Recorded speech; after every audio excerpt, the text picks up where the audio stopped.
What's up, everybody? Welcome back to my YouTube channel. This week Khadijah Inspires, and today we're going to go over business structures. I feel like it's not a conversation that's being had enough, and as more people are starting to become business owners, I feel like people should understand the business structures. I am not a financial expert. I am not a business expert. I am just here to inspire you to go ahead and do your own personal research outside of the things that I'm going to be showing you today, to understand that not all businesses are LLCs and not all businesses are companies. And in order for you to know how to operate your business properly, it's probably best for you to understand what businesses entail and what basically are the rules to the game.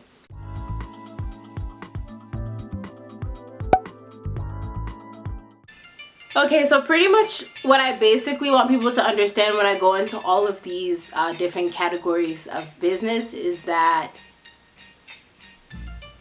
what makes these businesses different is the degree of liability. So whether it's limited or an unlimited liability, and that's pretty much just to what degree is the person that makes the business responsible for any like if any lawsuits or any sort of things come into play. So that's liability. It's like to what degree is that person responsible or can be held liable in, you know what I mean, in a situation having to do with the business. Another way is ownership. What kind of ownership does that person have over the business? What kind of moves and executive decisions can they make? Taxes. How can that business file taxes? Do they file them as an individual or do they file them as a separate entity? And also funding. There's many others, but I'm gonna end at funding, which is pretty much how that business gets funds. So we're gonna hop right into it. Okay, so the first business structure that I want to talk about is a sole proprietor, or as some people call it, a sole trader. So pretty much a sole proprietor is like one of the simplest, more affordable, more smooth approaches to creating a business, and it is in the category of informal businesses. Pretty much that person wants to create a business, but it's not recognized as separate from that person that has created the business, if that makes any sense. So when it comes to liabilities, if someone was going after that business, the person's personal properties can be sought after. So that's more of, in terms of liability, that is more of like an unlimited liability. There is no, like, that person's personal possessions are up for seizure. When it comes to taxes, that person will file their business taxes, their expenses, and their earnings and losses as themselves, if that makes sense. And then when it comes to taxes, they will file it themselves. And when it comes to funding and creating ideas and things like that, that's the blessing, is that they make their own decisions, their own executive decisions, and they are funding it themselves. So that can be a thing if you are not able to make that type of money. You have to really be like looking at your bookkeeping and paying attention to where your money is going in a sole proprietorship. So that's pretty much a basic overview of sole proprietorship. Okay, so the next one I'm gonna go over is partnership. So in a partnership, to me, it's kind of like pretty much the same idea of a sole proprietorship, just with more people. So in a partnership, you have, you know what I mean, it could be 2 people, 3 people, 4 people, however many people decide to do, obviously it has to be more than one, decides to do a partnership, right? So those people come together and they decide to sign up for a partnership. That means that that group of people are responsible for, like, when it comes to decisions makings and things like that, they're responsible for making decisions. If they're going to add someone, they have to agree. There has to be a consensus to agree on decisions that are being made. In terms of liabilities in a partnership, it depends on the type of partner that you are. So if you're a limited partner, then you have limited liabilities. You're only liable to a certain extent. You can only be responsible to a certain extent. But if you're a general or like an unlimited partner, then pretty much it's like a sole proprietorship. Your personal belongings are up for grabs. And when it comes to filing taxes and things like that, they will split and file their portion of the taxes. And when it comes to making decisions, they, like I said, have to come together and make those decisions as a whole. And then also when it comes to funding, they have to come together and contribute and take losses as necessary as a partnership. Another one that I want to get into is limited liability partnership, which is pretty much, as I was mentioning earlier, it's a partnership, but the liabilities are only to the extent of which that person has invested, pretty much. So there you have partnerships. Another thing that I want to bring up is that if there's something that happens in the partnership to where they're no longer a partnership, like if there was originally 4 people and one person decides to not want to be in it anymore, then it's no longer a partnership. And something called dissolution happens, where it's not that they don't have to necessarily go out of business. They can either choose a different form or create a new business agreement or find someone to like replace that person. So that was something interesting that I learned about partnerships. So basically you can have a partnership and you can also have a limited liability partnership.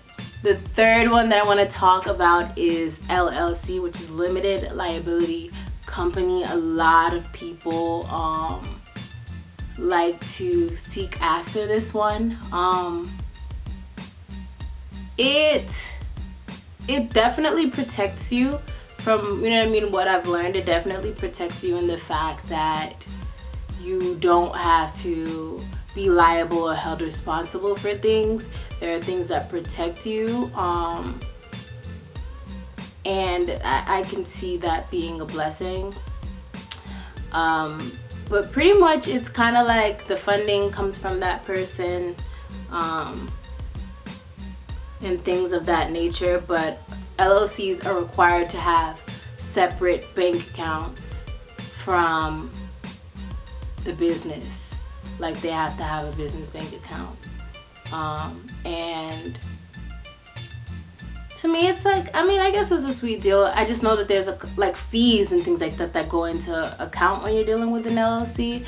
A lot of them to maintain just having the license. And some states, I believe some states don't allow you to have an LLC. But again, you guys have to go do your own research. I'm just opening the book here to let you guys know there's a lot of things to really consider, like when you're starting up these businesses. But that is LLC. The last one that I want to talk about is a corporation. Inc. Company. Okay, y'all. This is the dog, the big dog. This is the boss. This is the top boss of when we're talking about businesses here. And a corporation is pretty much, it's a business that is recognized as a separate entity under the court of law. Big dogs, y'all. Big dogs, right? And so when it comes to liabilities and things like that, they are completely separate, okay? Completely separate. So that person, the owner's assets and things like that are completely separate from that of the business. So that's why people can get things in the corporation's name and things like that. So if people go after it, the company, they can take those things, but they can't take anything that belongs to the owners. So it's very limited liability. When it comes to funding, they, you know what I mean, have means of building capital that are different from any of the other ones that I've mentioned before. Like they have the initial public offering is what it's called. They're basically when a company goes public or when you can buy shares and things like that. So the ownership like basically can be divided. The ownership of the company can be divided by like shareholders and stockholders and stuff like that. So that's what stock is. right? So when it comes to that, it's kind of like they can build capital in that way. They can just make their company public and people can buy into it, and they can have that money to use and make executive decisions and get funding. And I'm sure that they could have a business account as well. I'm pretty sure. I mean, they're a company. And then when it comes to taxes, now this is the thing that was really interesting that I learned about taxes with corporations, is that they get double taxed. So the earnings and things like that that they make, they're filing taxes as a separate entity, by the way, because remember we said that corporations are created as a separate entity. So they file taxes completely separate. So there's a lot more of they have to be really on point and really in detail with the money that they're spending and where that is. Think about that. And so they get double taxed. So that money gets taxed, right? And then they give the money in the form of dividends. Like if you have any ETFs or stocks and stuff like that, you know that dividends are how you basically get paid for your investment. So they pay their shareholders and stockholders dividends, basically like, thank you for letting us use your money, pretty much is how I understand it. And then that money that the stockholders have, they get taxed on that. Like when you file for like your dividends and things like that you make, that gets taxed as well when you file your taxes. So it's double taxation. So decisions and things like that get made as a whole. So like the shareholders and things like that go to meetings and different things like that that they can help make decisions in what's best for the company. So it's like the control, they don't have as much control. So like basically when you look at all the businesses and all the things that I've mentioned so far, it's kind of like a scale. Like the more liability that you have, it's kind of like the more, but you can still make more decisions. And the less liability that you have, it's like you can make less decisions. It's kind of how I'm seeing it. But another thing to talk about when we talk about corporations is that you have an S Corp and you have a C Corp. So a C Corp is what I basically just said. An S Corp is like a small business corporation. So if you are a sole proprietor, like, or like a partnership or whatever, you can have the same benefits of a corporation, like it being separate from you, but you're still, it's like a hybrid. So it's kind of like you still like have the same, you have a little bit of corporation privileges, but you are still considered like a smaller business, if that makes sense. But I would do more research on that so you can get a better idea. I just want to inspire you to do the research, because if you've been listening to this entire video, you'll realize that it's not just, oh, I'm starting a business. What kind of business are you going to start? Really do the research and think about that. And yeah, I hope you guys enjoyed this video. Thank you guys so much for watching it all the way to the end. Like, comment, subscribe, check out these other videos, and subscribe. Why you playing around? Subscribe, and yeah, I will see you guys next time.